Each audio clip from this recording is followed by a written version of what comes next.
But Aiden is big on that.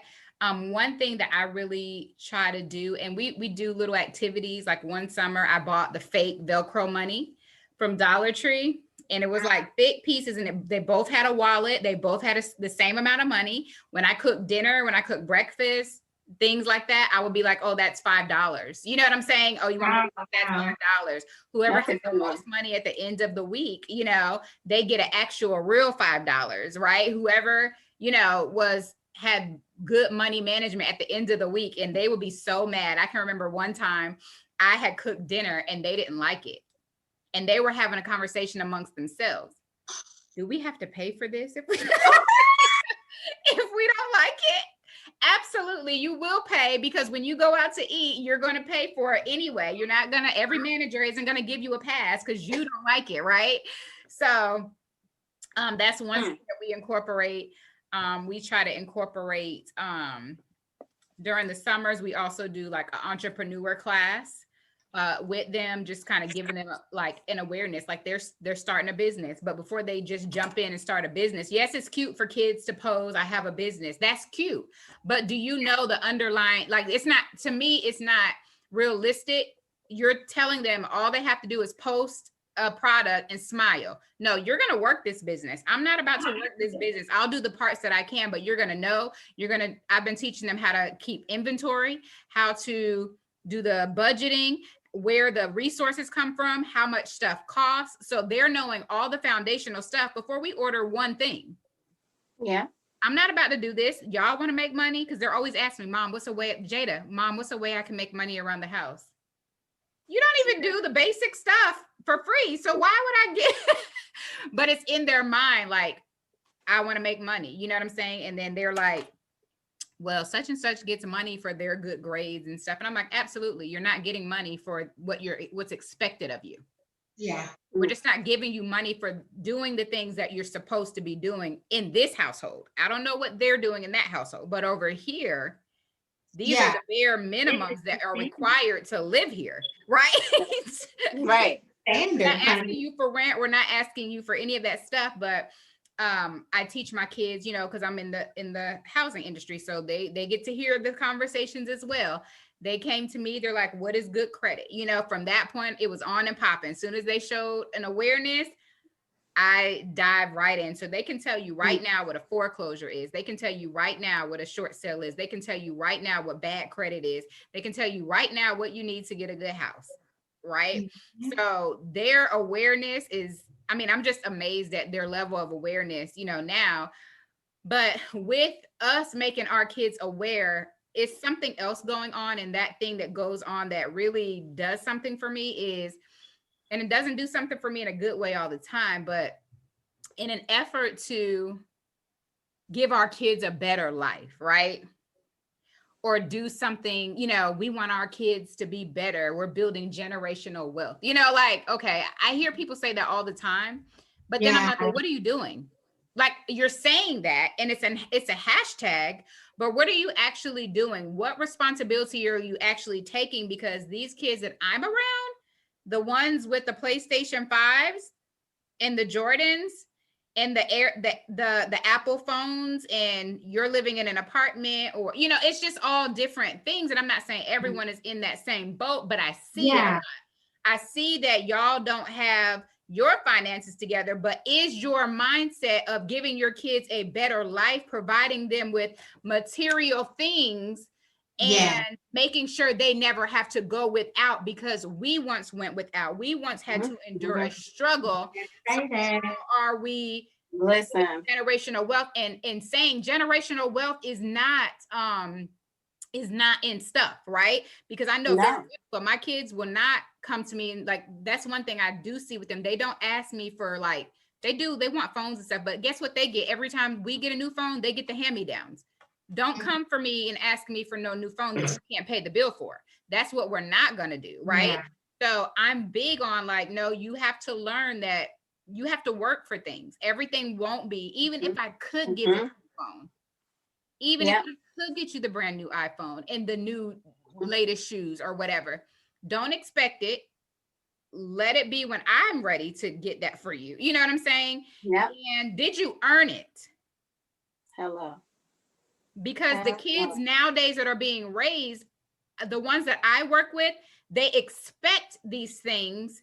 And I Mm-hmm. feel like the parents feel like it's their responsibility to provide these things. I don't know if they're trying to Mm-hmm. look away or feel a way about themselves, or like I said before, giving their kids something they did not have. Mm-hmm. That's a real thing. It is.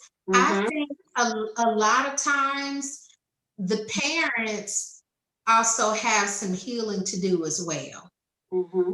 Because Mm-hmm. not only are we talking about generational wealth, we're talking about generational habits too. Yes. The habits that'll pass on to our children. And sometimes our children, what they really will learn is it doesn't matter my grades, it doesn't matter my attitude, it doesn't matter. My mom is going to work overtime to get me what I want. Mm-hmm. That's Blank right. period. And they will grow up thinking that that is what The happens. real world.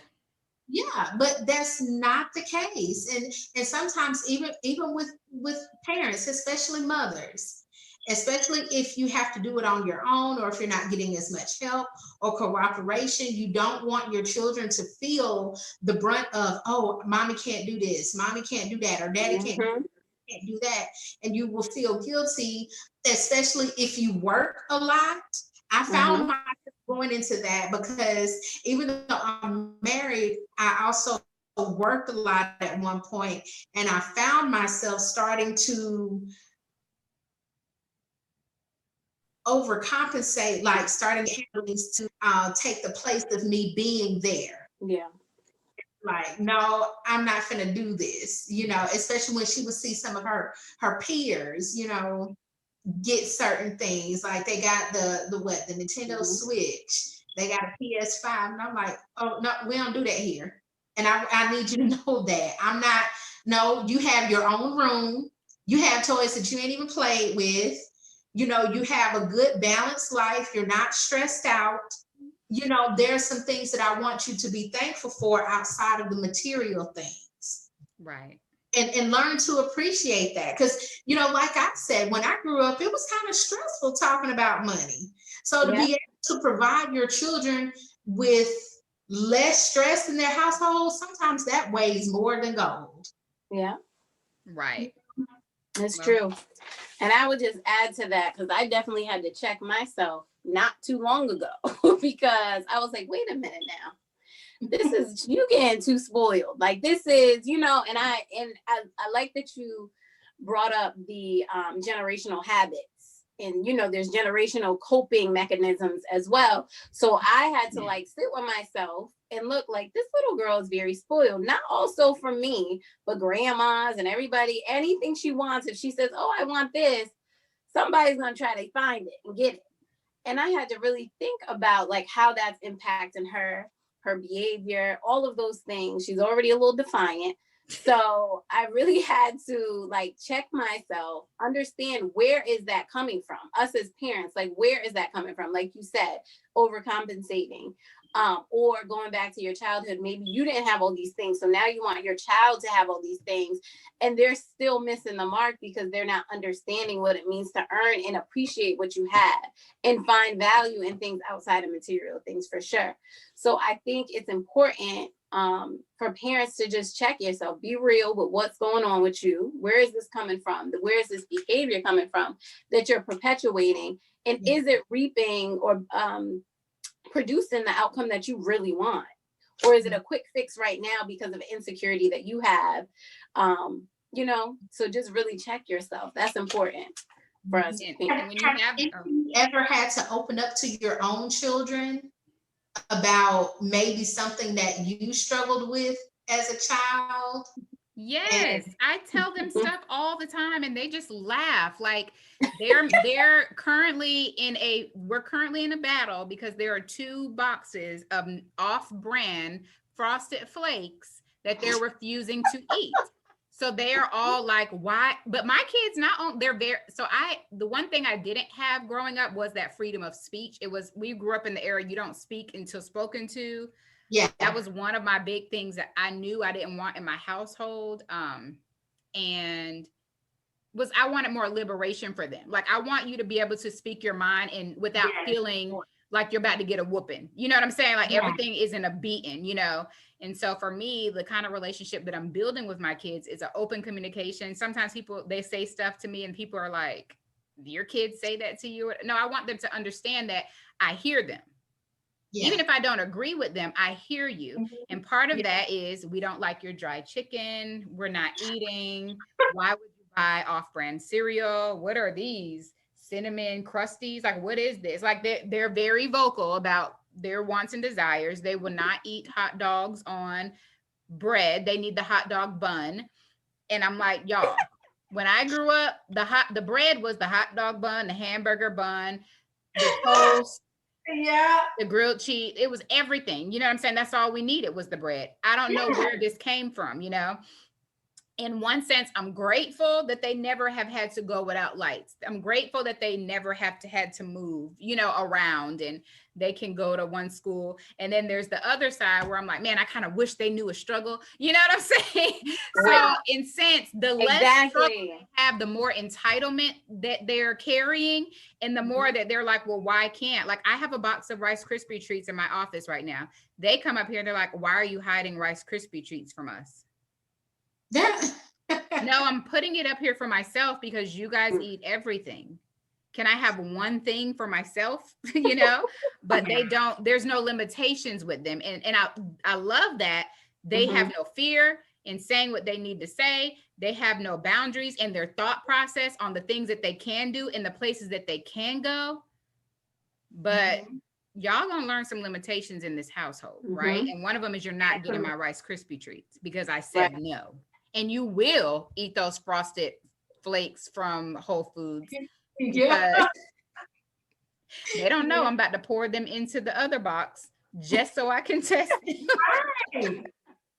And you know, and it's good that, you know, because sometimes when you get out on your own, and I think we can all attest to that, once we had that independence of being on our own, having to pay our own electricity and rent and buy our own groceries, there's a humbling mechanism that comes with that I think our children will also learn as they get older too. They're like, you know what? These Frosted Flakes taste the same, and they $2 less per box. You know, and just having that realization. Right. Yes. They need that realization, for real. True. Yeah. Because they are crazy. My kids are crazy. Like, they think they can do whatever they want. But the one thing that I want to kind of end with, and I love this conversation, and I would absolutely love to do it again. This is just like kind of like an opening, but what are some ways that we can tell other women, other mothers, other families, just some tips that we can give them on healing emotionally from their connection with their finances, their maybe whether unhealthy habits, you know, because what people don't understand is that those unhealthy habits that you have, you're like you were saying earlier, your kids are going to see that. Yeah.